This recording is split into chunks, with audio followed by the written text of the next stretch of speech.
फिक्रनामा में एक बार फिर खुशामदीद। तो आज हम मौलाना जलालुद्दीन रूमी की जो लाजवाल दानिश है उसके समंदर में ज़रा गहराई में उतर रहे हैं। जी हमारे पास 7 बुनियादी असबाक हैं। सही। पहला सबक वो इश्क है, लेकिन ये शायद आम मोहब्बत नहीं। नहीं, बिल्कुल नहीं। रूमी के यहाँ इश्क कोई वो सिर्फ नर्म और नाजुक जज्बा नहीं है। ये एक आग है, एक आतिश जो वजूद को पिघला देती है, समझें कि कुंदन बनाती है। वो कहते हैं जिसके अंदर ये इश्क की आग नहीं वो तो गोया है ही नहीं, नीस तो नाबूद। यानी इश्क एक बुनियादी, एक हयाती कुव्वत हुई जिसके बगैर वजूद ही नामुकम्मल सा है। ये तो मोहब्बत का बड़ा इनकलाबी तस्वुर लगता है। जी हाँ, आम तौर पर तो एहसास समझते हैं ना। हाँ, रूमी उसे वजूद की शर्त बना रहे हैं, और सिर्फ शर्त नहीं बल्कि इलाज भी। वो इश्क को तमाम बीमारियों का तबीब कहते हैं। तबीब यानी डॉक्टर? जी, खास तौर पर रूहानी और नफ्सियाती बीमारियों का। वो एक जगह पुकार उठते हैं, बड़ा खूबसूरत शेर है, शादबाश ए इश्क खुशसू दाइमा, असीरी तबीबे जुमला इल्लताइमा। वाह! कि ए हमारे खुशगवार जुनून, ए इश्क तू सलामत रहे, तू ही हमारी सारी बीमारियों का इलाज है। तकब्बुर है, गुरूर है, हिर्स है, ये जो अंदर की बीमारियां हैं ना, ये इस्लाह होती कैसे है? मतलब क्या तरीका है? वो कहते हैं कि इश्क इंसान को उसकी छोटी मैं से निकालता है। वो जो नफसानी ख्वाहिशात हैं, दुनिया की चीजें हैं, उनसे पाक करता है। अच्छा।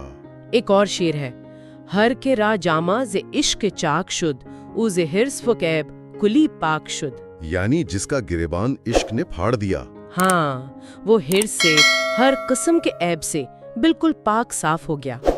ये एक क्या कहते हैं ट्रांसफॉर्मेटिव आग है जो शख्सियत को बदल देती है, खुद गर्जी से खुदा परस्ती की तरफ ले जाती है।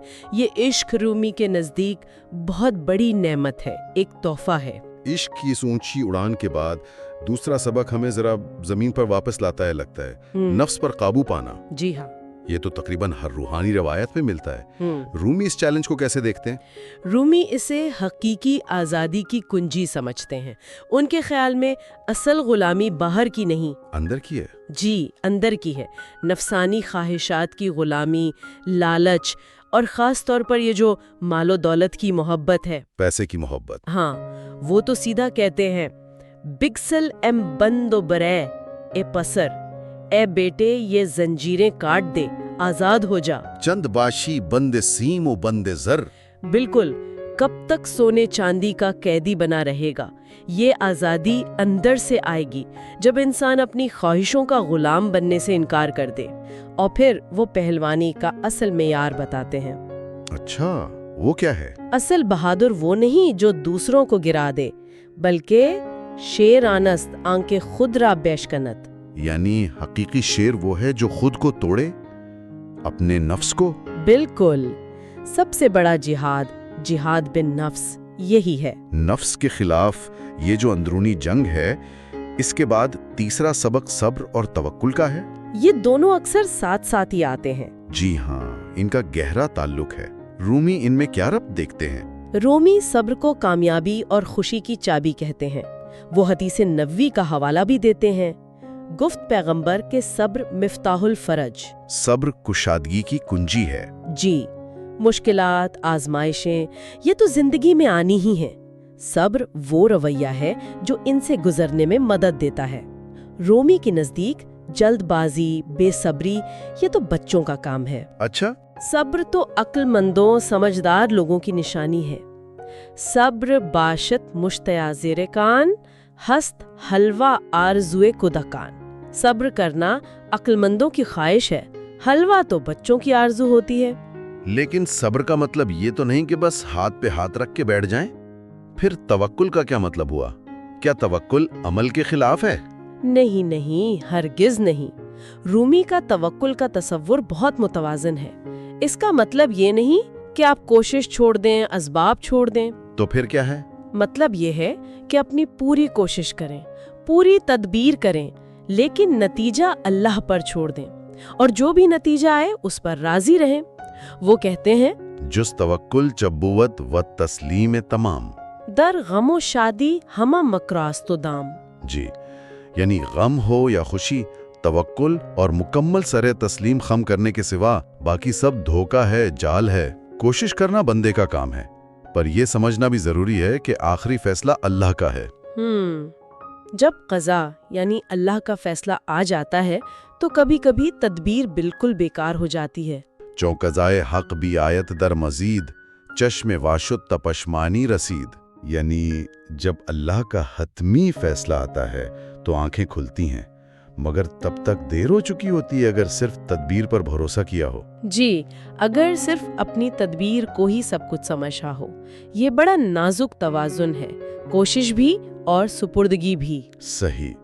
सब्र और तवक्कुल के सबक के बाद चौथा सबक हमें एक और गहराई की तरफ ले जाता है, बसीरत, यानी जाहिर से आगे। जी, बातिन बीनी। क्या ये आम हवास से मुमकिन है, ये जो हमारी आंखें कान हैं? रूमी के मुताबिक नहीं। हकीकी इल्म, असल समझ वो इन ज़ाहिरी हवास की पहुंच से बाहर है। असल हकीकत दिल की आंख से नजर आती है, बसीरत से। वो कहते हैं ना कि मेरा भेद मेरे नाले से, मेरी आहोजारी से दूर तो नहीं, मगर हर आंख कान में वो नूर कहाँ जो उसे देख सुन सके। राज माँ अज नाले मंदूर नीस्त, लेके चश्म गोश रा और नूर नीस्त। जी, ये नूर बसीरत है। वो तो यहाँ तक कहते हैं कि इंसान की असल हकीकत उसकी दीद है, उसकी बसीरत, बाकी सब तो खाल है। और असल दीद क्या है? दोस्त का यानी हक ताला का दीदार। आदमी दीदस्त बाकी पोस्तस्त, दीद ओ बाशत के दीद दोस्तस्त। तो ये बसीरत, ये दिल की आंख, ये कैसे खुलेगी? इसका ताल्लुक दिल की सफाई से है क्या? यकीनन बिल्कुल है। रूमी दिल को आईने की तरह समझते हैं। जब तक आईना गंदा है, गर्द लगी है, अक्स कैसे साफ आएगा? सही। इसी तरह जब तक दिल दुनिया की मोहब्बत में, नफ्स की ख्वाहिशों में मैला है, वो हकीकत कैसे दिखाएगा?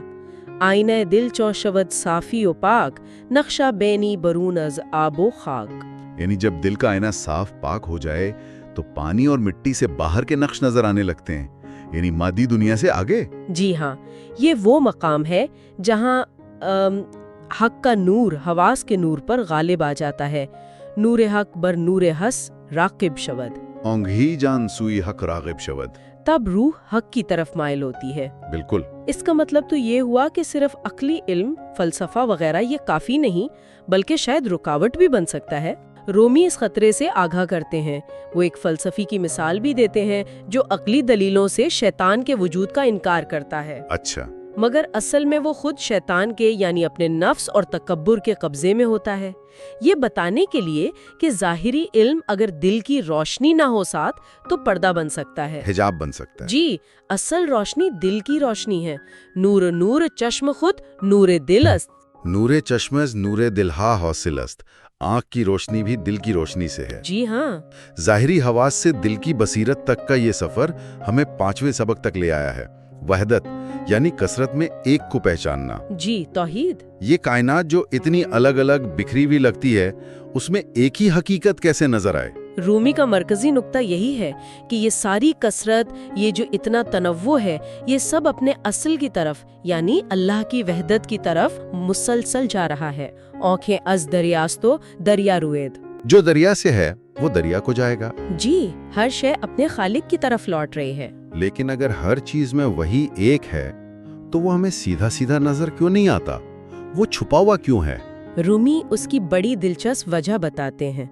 वो कहते हैं चीजें अपनी जिद से पहचानी जाती हैं। रोशनी अंधेरे से, सेहत बीमारी से, दिन रात से। पसने नानीहा बिजिद पैदाशुवद। पोशीदा चीजें अपने जिद से जाहिर होती हैं। लेकिन चूंकि अल्लाह ताला की कोई जिद नहीं, कोई मुकाबिल नहीं, कोई उस जैसा नहीं, वो एक है, अकेला है, अहद है। जी, अहद है। इसीलिए वो पूरी तरह जाहिर होते हुए भी हमारी इन जाहिरी नजरों से पोशीदा है। चूंकि हक रा नीस्त जिद पनहान बुवद। सुभान अल्लाह, इसकी यकताई ही उसके एक तरह से नजर ना आने का सबब है।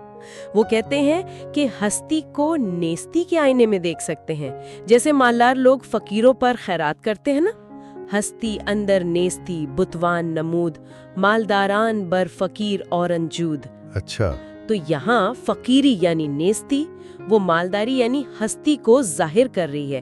اسی طرح یہ پوری کائنات، زمین و آسمان، یہ سب کچھ اس عظیم و شان وحدت الہی کے سامنے جو رب العالمین ہے، ایک بہتے ہوئے سمندر میں تنکوں جیسے ہے.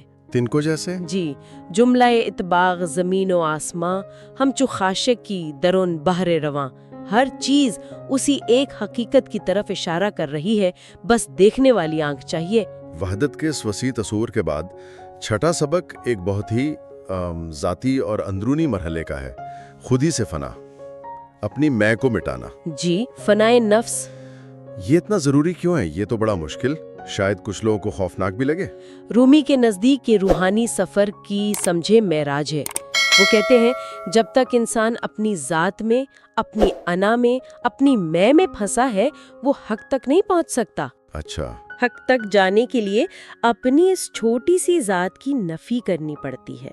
وہ اس کے لیے کئی کہانیاں، مثالیں لاتے ہیں. ایک وہ مشہور کہانی ہے نا عاشق کی. ہاں، وہ جو محبوب کے دروازے پر جاتا ہے. جی. دستک دیتا ہے، اندر سے آواز آتی ہے، کون؟ وہ کہتا ہے میں. جواب ملتا ہے یہاں دو میں نہیں سما سکتے، جاؤ. پھر وہ واپس جاتا ہے. ہاں، واپس جاتا ہے، عشق کی آگ میں جلتا ہے، ریاضت کرتا ہے، اپنی میں کو ختم کرتا ہے. پھر لوٹ کر آتا ہے، دستک دیتا ہے، پھر آواز آتی ہے، کون؟ اب وہ کہتا ہے تو ہی تو ہے. تو ہی تو ہے. جی. تو دروازہ کھل جاتا ہے. سبحان اللہ. یعنی جب تک میں ہے وہاں تو نہیں آ سکتا، تو بننے میں ہی راز ہے. بالکل. یہ فنا فی اللہ کا تصور ہے. رومی ایک اور مثال شیر کی بھی دیتے ہیں جو کنویں میں اپنا عکس دیکھتا ہے. وہ اسے دوسرا شیر سمجھ کر حملہ کر دیتا ہے اور اپنے ہی کھودے گڑھے میں گر جاتا ہے. در فتاد او در چہی کہ خود بکند. وہ اپنے ہی عکس پر، اپنی ہی انا پر حملہ کر رہا تھا اور اسی میں مارا گیا. رومی کہتے ہیں جو شخص اپنے نفس کو مار ڈالتا ہے وہ اتنی طاقت پا لیتا ہے کہ سورج اور بادل بھی اس کے حکم میں آ جاتے ہیں. ہر کے مرد اندر تنش نفس دنیا شمس و ابرش بندہ گردت ممتنی. تو یہ فنا، یہ مرنا اصل میں ایک نئی زندگی کا آغاز ہوا. یقیناً یہ فنا ہونا دراصل بقا پانا ہے. مرد و از خود و زندہ شد سے رب. زون سبب اسرار حق بر لب اوست. وہ خود ہی سے مر گیا اور رب سے زندہ ہو گیا، اسی لیے حق کے راز اس کے لب پر ہیں. یہ وہی قرآنی تصور ہے نا، سورۃ القصص والا، کل شیء ہالک جز وجہ او. ہر شے ہلاک ہونے والی ہے سوائے اللہ کی ذات کے. بالکل. جب انسان اپنی فانی میں مٹا دیتا ہے تو وہ اللہ کی باقی رہنے والی ذات کے ساتھ باقی رہ جاتا ہے، بقا پا لیتا ہے. فنا و بقا کے اس مقام تک پہنچنے کے لیے یقیناً رہنمائی تو چاہیے ہوگی. جی ضرور. یہ ہمیں ساتویں اور آخری سبق کی طرف لاتا ہے، باطنی رہنمائی، یعنی کسی کامل رہنما کی پیروی کرنا. کیا انسان خود اپنی عقل سے یہ سفر نہیں کر سکتا؟ رومی اس معاملے میں بہت واضح ہیں. ان کے نزدیک یہ روحانی سفر ایک خطرناک صحرا یا سمندر جیسا ہے جسے تنہا بغیر کسی جاننے والے رہنما کے پار کرنا تقریباً ناممکن ہے اور بہت خطرناک بھی. وہ کامل رہنما جسے پیر کہتے ہیں، شیخ، مرشد، اس کی ضرورت پر بہت زور دیتے ہیں. تو اپنی عقل کافی نہیں؟ وہ کہتے ہیں محض اپنی عقل، جسے وہ عقل جزوی کہتے ہیں، وہ اس راستے کے لیے کافی نہیں. عقل جزوی دنیا کے کاموں، حساب کتاب، منطق، فلسفہ ان کے لیے ٹھیک ہے، لیکن روحانی حقیقتوں کو سمجھنے کے لیے عقل کل چاہیے جو نبیوں کو، اللہ کے ولیوں کو ملتی ہے. وہ کہتے ہیں عقل جزوی عقل استخراج نیست. جز پذیرائے علوم و محتاج نیست. جزوی عقل خود سے کچھ نہیں نکال سکتی، وہ بس دوسروں سے سیکھنے کی محتاج ہے. جی. تو پھر تقلید یعنی پیروی کرنا ضروری ہو گیا. لیکن رومی تو وہ تقلید کی آفت سے بھی خبردار کرتے ہیں. یہ تضاد سا نہیں لگتا؟ یہ بہت اہم نقطہ ہے. رومی اندھی تقلید سے منع کرتے ہیں، یعنی بغیر سوچے سمجھے بس رسموں کی پیروی یا نااہل لوگوں کے پیچھے چلنا. وہ اس के लिए वो कहानी भी सुनाते हैं ना, उन सूफियों की जो मुसाफिर का गधा बेचकर कव्वाली कर लेते हैं। हाँ हाँ, वो कहानी। जी, ये बताने के लिए कि जाहिलाना तकलीद कैसे गुमराह करती है। ताबिदानी आफत तकलीद रा, लेकिन वो साहिब बसीरत, साहिब दिल रहनुमा की यानी पीर कामिल की पैरवी को लाजमी कहते हैं। अच्छा, तो फिर फर्क है। जी, ऐसे रहनुमा की सोहबत को वो कीमिया समझते हैं जो तांबे को सोना बना दे। तीग दर जर्रात खाने औलियास्त, दीदन एशां शुमारा कीमियास्त। अल्लाह वालों को देखना ही कीमिया है। बिल्कुल, इसलिए वो नसीहत करते हैं, चौंके ख्वाही करत बिगजीन पीर रा, जब तुम कोई रूहानी काम करना चाहो तो किसी पीरे कामिल को चुनो। सही। जो शख्स ऐसे रहनुमा की मदद से तकलीद के यानी नफ्स और दुनिया की पैरवी के पर्दे से निकल जाता है, तो आन के ओ आज पर्दे तकलीद जुस्त ओ बेनूर हक बेवीनत औंचे हस्त। वो अल्लाह के नूर से वो देखता है जो हकीकत है। जी हाँ। तो ये थे मौलाना रूमी की मसनवी के समंदर से चुने हुए 7 मोती। इश्क की आग जो जलाकर पाक करती है। जी। नफ्स पर काबू पाना जो हकीकी आज़ादी है। सब्र और तवक्कल जो आजमाइश में ढाल हैं। बिल्कुल। बसीरत जो जाहिल के पार देखती है। वहदत का इदराक जो कसरत में एक को पाता है। सही। खुदी से फिना जो बका की कुंजी है, और कामिल रहनुमा की पैरवी जो मंजिल तक पहुंचाती है। वाकई ये सिर्फ 7 बातें नहीं हैं, ये तो जिंदगी गुजारने के 7 उसूल हैं, 7 रोशन मीनार हैं। रूमी की तालीमात देखें सदियां गुजर गईं, आज भी दिलों को गरमाती हैं। बिल्कुल। रूह को जगाती हैं और जिंदगी को एक नई सिमत, एक गहराई देती हैं। ये सिर्फ फलसफा नहीं, ये एक जिंदा तजर्बा है जिसकी दावत रूमी हर जमाने के इंसान को दे रहे हैं। और शायद आज हमारे लिए सोचने का मकाम यही है कि इन 7 असबाक में से कौन सा सबक हमारी अपनी जिंदगी से, हमारे आज के हालात से सबसे ज्यादा मुताल्लिका है। जी हाँ। कौन सी सदा है जो हमारे दिल के दरवाजे पर दस्तक दे रही है। रूमी का कौन सा पैगाम हमें अपने अंदरूनी सफर पर एक कदम और आगे जाने की वो तरगीब दे रहा है। यही गौर व फिक्र है जो इस सारी गुफ्तगू का असल हासिल हो सकता है। रूमी के अल्फाज आईने जैसे हैं, जिनमें हर कोई अपना अक्स, अपनी ज़रूरत, अपनी राह देख सकता है। सवाल बस ये है कि हम इस लाजवाल हिकमत से अपनी ज़िंदगी को रोशन करने के लिए कितने तैयार हैं। फिक्रनामा से जुड़े रहने का शुक्रिया।